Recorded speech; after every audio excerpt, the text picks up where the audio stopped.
our basic discussions were whether religion was part of Yiddishkayt or Yiddishkayt was part of religion. And we were on opposite sides. My view is that I was born into a religion.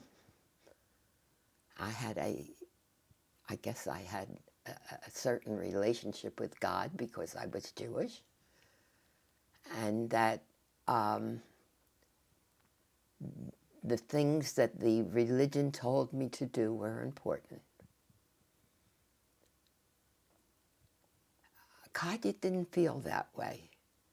She believed completely in God, more than I do, or did, even do. And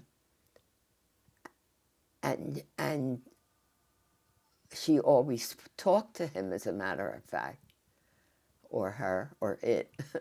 But she did not think what was commanded in the Torah.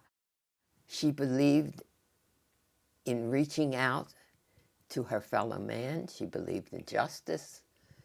She believed, as I said, in kindness. And she believed in the community of people. The community was so important to her. This being surrounded by Jewish people, by the Jewish language, the Jewish feelings, of course, Jewish food. But that was most important to her, to be part of the group. And I wanted to be part of the group, but I thought Yiddishkayt was part of the religion. And she didn't see that at all.